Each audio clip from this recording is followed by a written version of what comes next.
장난만 많이 칠 것 같은 초등학교 2학년 남자아이 입에서 이렇게 속담이나 사자성어가 뚝뚝 잘 나오는 것은 저희 아이가 언어 천재여서 그럴까요? 절대 아닙니다. 여기에는 정확한 방법이 있었습니다. 바로 노출의 힘과 덕분입니다.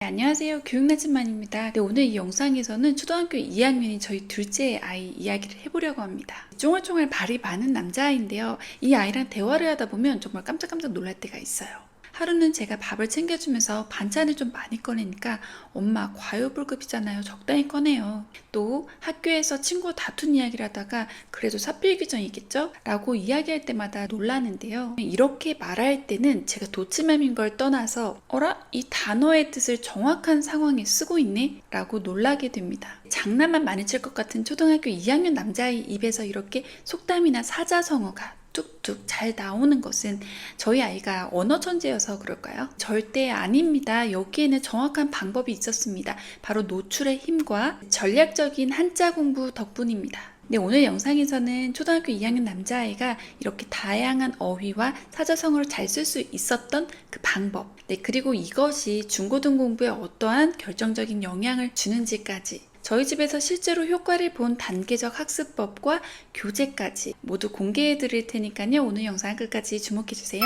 많은 부모님들이 한자 학습의 중요성은 알고 계십니다. 굳이 한자 급수까지 따야 되나요? 라고 많이 물어보시는데요. 저는 단호하게 말씀드립니다. 단지 급수 자격증이 목표가 아니라 어휘의 뿌리를 이해하는 게 바로 목표라고요. 우리말, 특히 교과서에 나오는 이 학습 도구어의 70%가 바로 한자어입니다. 네, 초등학교 대부분은 일상 언어로 수업을 하기 때문에 그 중요성을 간과하기 쉬운데요. 네, 중학교, 고등학교 가서 아이들이 학습에서 무너지는 바로 이 결정적인 이유가 용어 때문입니다. 예를 들어 사회 시간에 점유, 과학 시간은 관성이라는 단어가 나오죠. 한자를 전혀 모르는 아이에게는 이 단어들이 외계어 같이 느껴질 거고요. 무조건 달달 외워야 하는 암기의 대상입니다. 하지만 이 점유가 차지할 점에 있을 유라는 뜻을 알고 있는 아이는 자리를 차지하고 있는 거구나 라고 직관적으로 이 학습어의 뜻을 바로 이해할 수 있습니다. 네, 같은 맥락으로 관성이라는 한자어의 뜻을 알고 있는 아이는 원래의 버릇대로 하려는 성질이구나 하고 이 개념어의 뜻을 습득할 수 있게 됩니다. 바로 이 작은 차이가 중고등 6년의 학습 효율을 완전히 갈라놓습니다. 문해력의 격차는 어휘력의 격차이고 이 한국어 어휘의 핵심은 한자에 있습니다. 네, 그렇다면 저희 아이는 어떻게 공부했을까요? 각 잡고 앉아서 쓰기 공부부터? 근데 절대 아닙니다. 만약에 그렇게 했다면 저희 애는 벌써 튕겨져 나가서 도망갔을 거예요. 1단계는 무조건 재미와 노출이었습니다. 저희 아이의 한자 사랑의 첫 시작은 바로 이 마법 천자문이었는데요. 보세요. 이렇게 바로 버려도 이상하지 않을 정도로 너덜너덜하게 정말 많이 읽었습니다. 아마 많은 분들이 가지고 계시기도 할 텐데요. 마법 천자문은 만화라고 무시하시면 안 됩니다. 아이가 주문같이 한자어의 음과 뜻을 이미지로 기억하는 데는 이것만큼 효과가 있는 것이 없었습니다. 그러니까 말 그대로 한자에 대한 거부감을 없애는 1등 공신이었죠. 왜 베스트셀러가 됐는지 실감했는데요. 두 번째 문신과 같은 책은 바로 읽으면서 써먹는 어린이 속담, 사자성어, 사자소학, 네, 이 시리즈 책이었습니다. 이 책 역시 거의 버려야 할 정도로 너덜너덜하고 찢어지고 다시 테이프로 붙이고 할 정도로 가지고 다니면서 봤던 책입니다. 스토리가 있는 이 만화나 줄글 속에서 어떤 상황에 어떤 단어를 써야 하는지, 어떤 사자성어를 써야 하는지를 아이가 자연스럽게 습득하게 된 거죠. 이러한 과정이 있었기 때문에 아이는 이 과유불급이라는 말을 달달 외운 것이 아니라 욕심부리다가 망하게 되는 상황이라는 것을 연결해서 머릿속에 깊이 저장할 수 있었습니다. 이렇게 노출이 충분히 됐다면 다음은 이 구슬을 꿰는 과정이 반드시 필요합니다. 머릿속에 둥둥 떠다니는 한자들을 진짜 교과 어휘력으로 만들어줘야죠.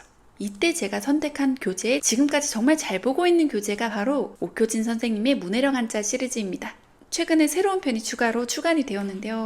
긴 시간 하지 않고요. 하루에 10분, 15분이지만 이 자체가 그렇게 어렵지 않기 때문에 거부감 없이 앉아서 보고요. 시중에 한자 문제집은 정말 많은데요. 제가 이 책을 왜 선택했냐면요.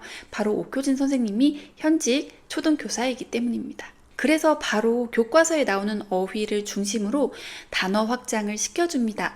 예를 들어 몸신을 배운다면 단순히 몸신을 쓰고 끝나는 게 아니라 비슷한 뜻을 가진 한자, 뼈, 골, 몸기, 반대 뜻을 가진 한자, 생각염, 생각사, 비슷한 모양을 가진 한자, 뿔각, 볼견, 조개패, 같은 다른 뜻을 가진 한자, 귀신신, 매울신, 믿을신, 이렇게 하나의 한자어가 다른 단어에서 어떻게 파생이 되는지 촘촘하게 어휘의 그물망을 짜주는 방식입니다. 굉장히 표현하는 걸 좋아하는 아이라서 하면서도 계속 이거 마법천자문에서 봤던 단어다. 이 단어 여기서 쓰이네. 이렇게 계속 중얼중얼 혼잣말을 하면서 하더라고요. 억지로 10번씩 써내려가는 깜지식 학습이 아니라 문장 속에서 빈칸을 채우고 어휘의 관계를 파악하는 초등 2학년의 아이도 지루해하지 않고 꾸준하게 학습할 수 있었습니다. 정리하자면 초등 2학년 아이의 고급 어휘력의 비결은 첫 번째, 만화와 스토리를 통한 충분한 한자어 노출. 두 번째, 좋은 교재를 통한 체계적인 어휘의 확장이었습니다. 물론 초등 고학년도 늦지 않았습니다. 우리 아이의 어휘 구사력을 한 단계 더 높여주고 싶다면 제가 오늘 추천드린 이 책과 교재를 통해서 충분히 활용해 보시길 추천드립니다. 저는 지금 심어주는 이 한자라는 씨앗이 나중에 중고등학교 가서 전과목 성적이라는 풍성한 열매로 돌아올 것을 확신합니다.